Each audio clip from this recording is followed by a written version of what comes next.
She was just 10 when it began. For 5 long years, the man she called Daddy locked her inside a world she didn't understand.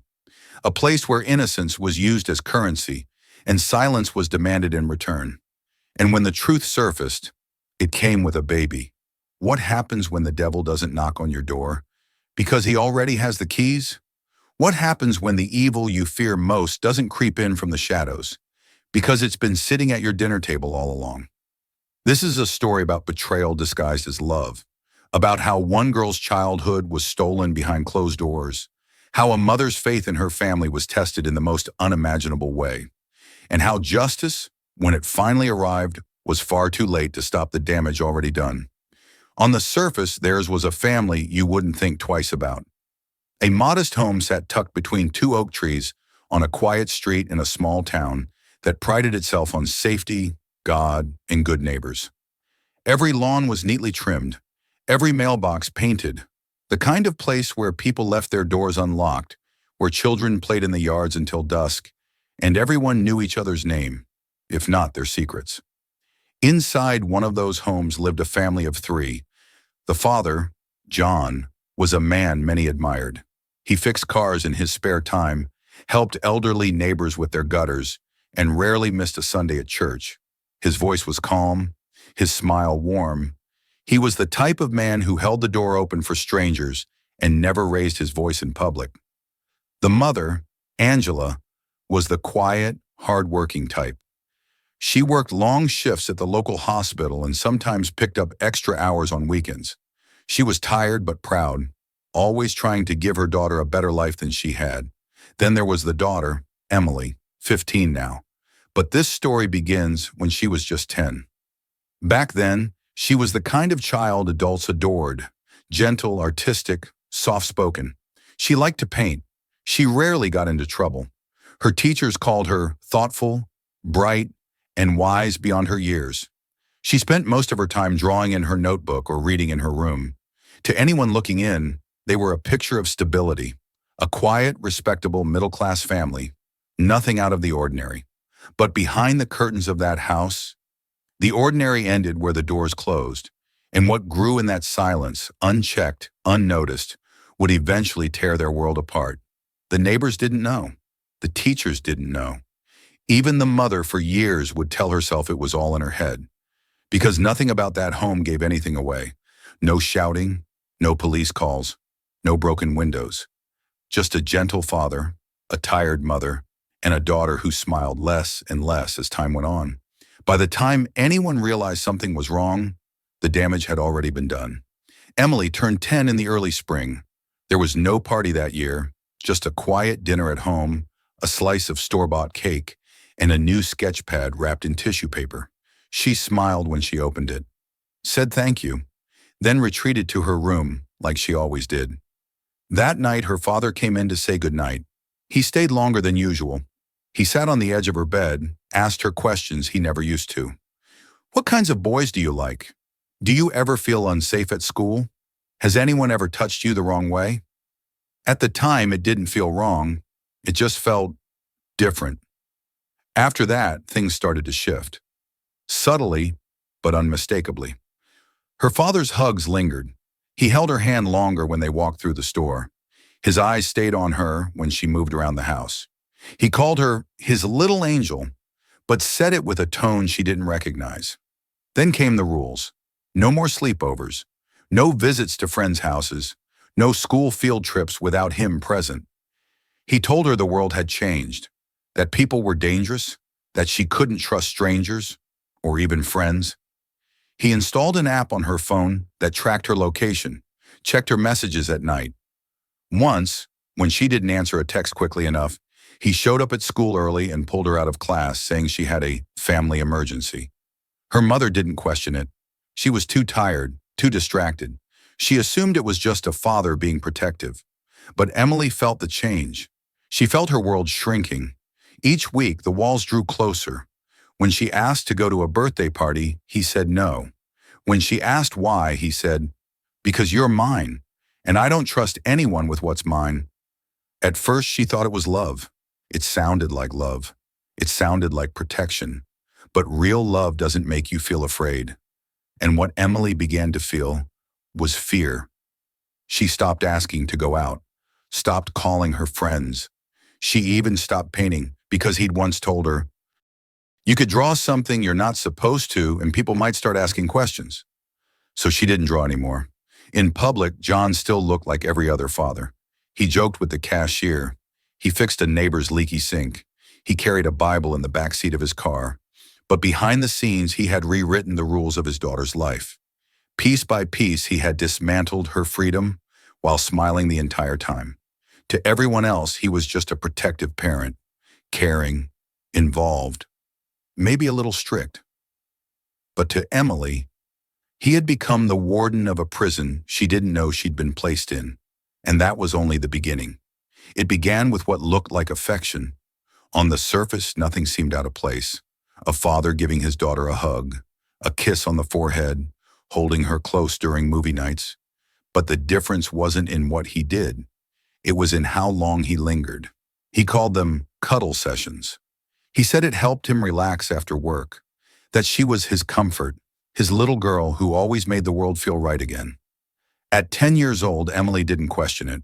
She didn't know that what she was feeling wasn't comfort. It was confusion, a discomfort she couldn't name, a sense that something about these moments wasn't the way they were supposed to be. Soon the cuddles changed. He'd touch her hair, run his hand along her back, whisper that she was growing into a beautiful young woman. He told her it was okay, that daddies and daughters could be close. When she flinched once, instinctively, he paused, then said, "Don't be weird, Emily. This is normal.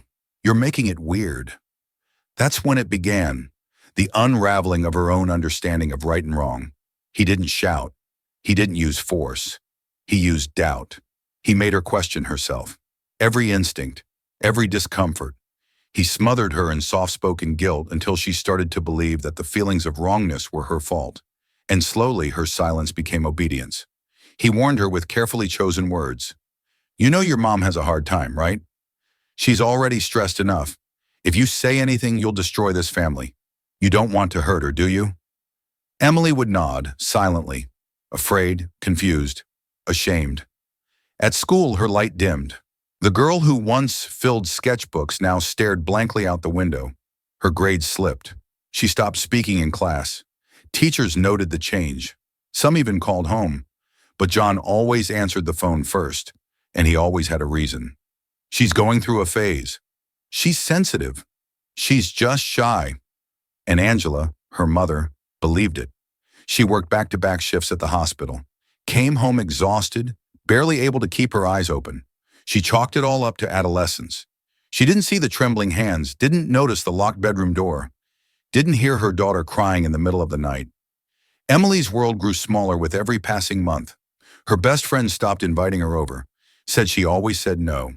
Her teachers eventually stopped asking questions, said she was quiet but respectful. She ate less, spoke less, smiled less. And John kept smiling. He built a world where Emily had no safe corners, no one to tell, no one to hear, just his voice over and over again, whispering, "This is our secret, because no one else could ever understand what we have." And somewhere in that silence, Emily began to disappear. From ages 12 to 14, the walls around Emily's life grew tighter. What began as grooming had now evolved into something far more systematic and far more cruel. The abuse became routine, scheduled even. It happened when her mother worked night shifts, when the house was silent, when the world outside slept and no one was watching. Afterward, he would give her something, small things, a bracelet, a new hoodie, art supplies. He'd place them on her bed, sometimes with a sticky note that said, "Because I love you." And somehow that made it worse.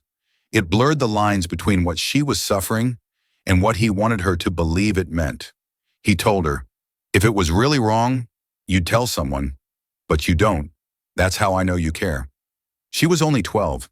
She didn't know how to process trauma or what trauma even was. All she knew was the weight in her chest that never left and a gnawing feeling that she was broken. She started writing in secret, late at night, beneath the covers, in a notebook she kept hidden beneath her mattress. The entries were raw, fragmented, sentences that drifted into silence. I feel broken, but I don't know why. I want to scream, but I can't. I don't think I'm real anymore. At school, she barely spoke. She stopped raising her hand, stopped making eye contact. Her hair hung over her face. She flinched when someone touched her shoulder, but no one asked why. John, meanwhile, flourished in public. He was still the helpful neighbor, still shaking hands after Sunday service, still smiling during school events, standing beside his daughter like a proud father should. No one questioned it. No one saw through it. Because monsters don't always have fangs. Sometimes they wear tool belts and carry car keys and volunteer to help fix the lights in the school gym.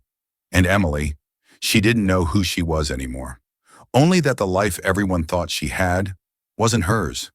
She was living a double life, but only one of them was real, and that one was quietly destroying her. She turned 15 in early March. No party this year either, just another dinner at home, another evening filled with strained silence. But something had changed. Emily wasn't just emotionally exhausted. She was physically unwell. She felt tired all the time, dizzy, nauseous in the mornings. At first, she thought it was stress, or maybe she was just sick, but her symptoms didn't fade. They worsened. Then one afternoon, while changing, she caught her reflection in the mirror. Her stomach was different, not bloated, rounded. And for the first time, a terrible question began to form in her mind, one she was too afraid to answer. It wasn't long before John noticed. She had been quieter than usual, more withdrawn.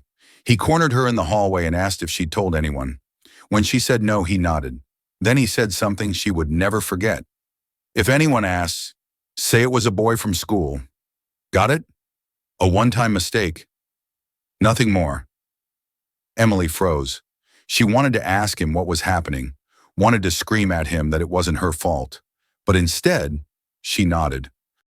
Because after 5 years of psychological warfare, she didn't know how to resist anymore. Her voice had been buried too deep, her will crushed beneath shame and fear.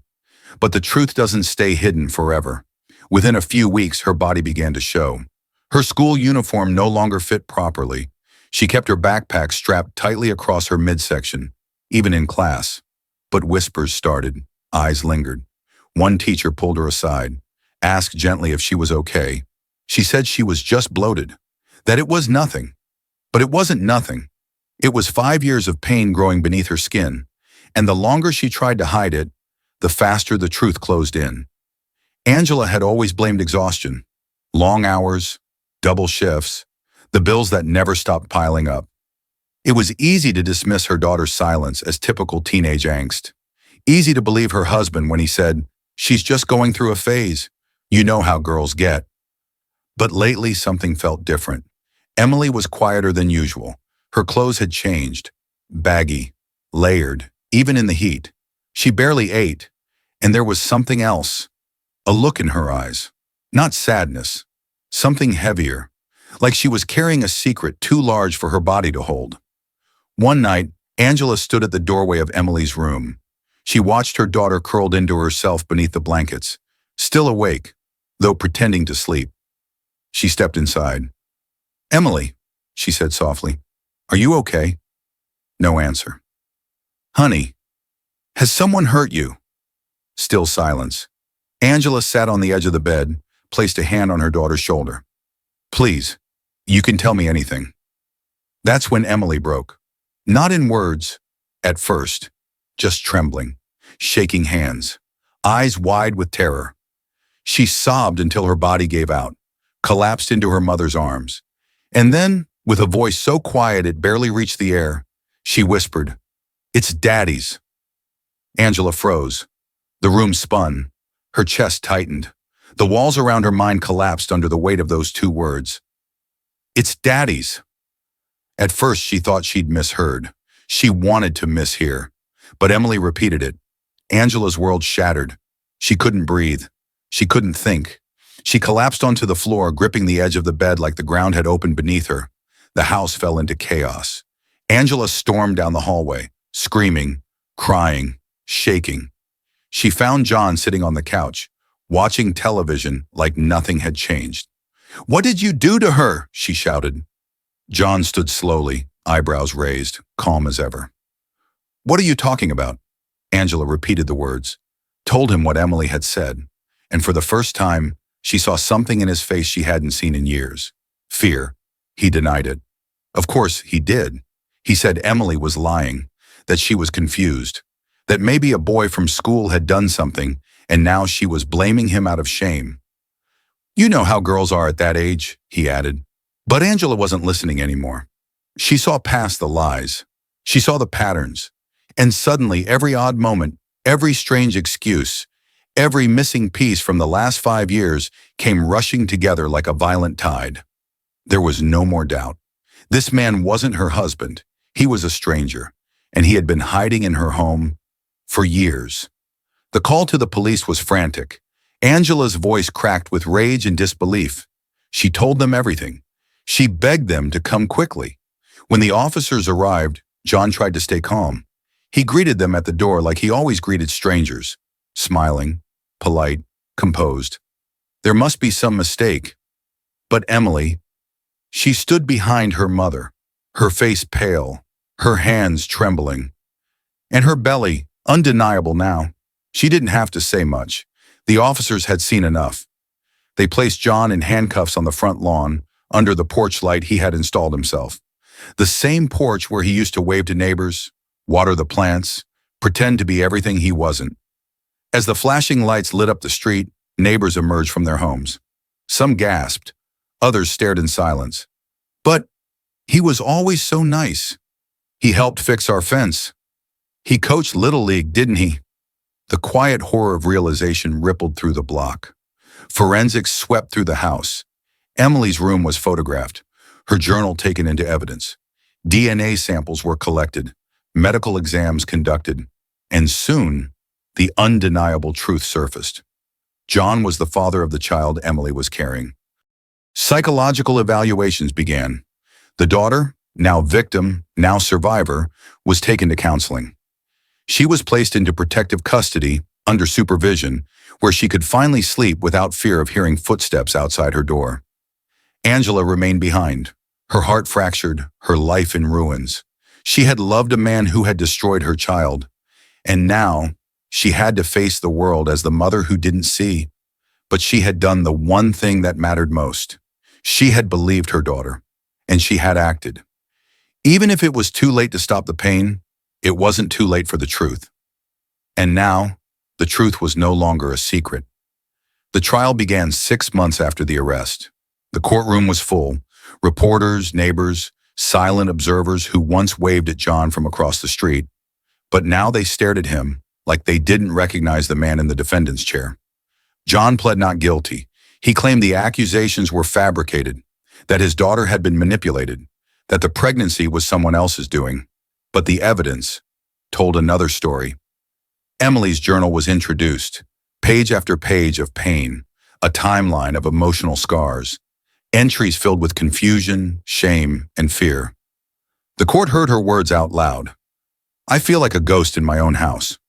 He says I'll break the family if I speak. Sometimes I pretend I'm someone else, just to survive," her therapist testified next, explaining the patterns of trauma, the signs of long-term grooming, the psychological chains that had silenced her for years. And then, Emily herself took the stand. At just 16, she faced the man who had stolen her childhood. She trembled, she cried, but she spoke. She described the first time, the fear, the confusion, the years of silence, the gifts, the threats, the lies. The courtroom listened in complete stillness. A forensic psychologist was called in to explain what the community had failed to see. Groomers don't look like monsters, they look like fathers. They look like friends, and they hide in plain sight. DNA results were presented, unarguable, undeniable, and in that moment, the illusion collapsed completely. John never looked at his daughter, not once. He sat with his hands folded, eyes low, as the walls of truth closed in around him. After months of emotional testimony, forensic evidence, and professional analysis, the verdict came back, guilty, on all counts. The sentence, life in prison, without the possibility of parole. He was led away in shackles through a side door, vanishing from view, his face pale, his silence louder than any words. For Emily, it didn't bring closure, but it brought something else, a beginning. Emily gave birth just before her 17th birthday. A baby boy, tiny, fragile, innocent. The child was placed into foster care shortly after. She chose not to keep him, not because she didn't care, but because every time she looked at his face, she saw her father's. She wrote a letter, placed it in a sealed envelope, and asked the social worker to give it to him when he turned 18. "I hope you live a life of joy," she wrote, "free from the pain that created you." Emily began therapy, weekly sessions, trauma-focused, years in the making. Some days she spoke, some days she cried, some days she said nothing at all, but she kept showing up. Angela, her mother, quit her job. She focused entirely on recovery, hers and Emily's. They moved out of the house, deleted old photos, threw away furniture, changed their names in the local registry. Everything that once held a memory was gone. John was erased from their lives. No photos remained on the walls. No mention of his name in conversations. No trace of him left behind, except in the quiet corners of Emily's memory. The community tried to understand. Parents whispered at school gates. Teachers reread their notes from years past. Neighbors asked themselves the same question. How did we miss it? The house they left behind was sold. The new owners never knew what happened there. Emily and her mother moved 3 towns over, started fresh. New school, new neighborhood, new rules. The family was shattered, but slowly healing. Some scars would never fade, but they were learning to live with them, to carry them, instead of being buried by them. And as for Emily, she found her voice. She used it, and in doing so, she began to reclaim the life that had once been stolen from her. They seemed like a normal family, 3 people under one roof, laughter in the kitchen, a car in the driveway, a church on Sundays, homework on weeknights. But behind the curtain of routine, something else lived. This case didn't begin with violence. It began with attention, with affection, with protection. That's how grooming works. Not with force, but with 1,000 small manipulations that feel like love, until it's too late to tell the difference. Groomers study their victims. They create dependency. They isolate. They plant fear and guilt in place of trust. They don't need to silence a child with threats. They just convince them that no one will believe them anyway. Emily didn't stay silent because she was weak. She stayed silent because her world had been rewritten by the one man she was taught to trust without question. This story isn't just about a predator. It's about how close evil can sit to you, unnoticed. How families can miss the signs. How communities can turn a blind eye to their own blind spots. The signs were there, but no one saw them. Or worse, they did, but they didn't understand. Her withdrawal, the mood changes, the fear, the silence. When abuse happens behind closed doors, the house can become a prison long before anyone knows it. And in that prison, time moves differently. Years pass in whispers. Truth becomes a dangerous thing until it bursts out. Monsters don't always hide in the dark. Sometimes they sit at the dinner table. They pack school lunches. They kiss foreheads goodnight. And they wear the mask of father. But monsters can be unmasked when we listen, when we look closer, when we speak up, even when it's uncomfortable. If you're watching this, ask yourself, would you have seen the signs? What would you have done in Angela's shoes? Do you believe justice was truly served? Tell us below. Your comment could be the awareness someone else needs. And if you found this story important, like this video, share it with someone, and subscribe for more real, hidden truths. Because silence protects predators. And truth, no matter how painful, is the first step to healing. This has been a story of pain, but also a story of survival, of a girl who found her voice and used it. Let us never look away again.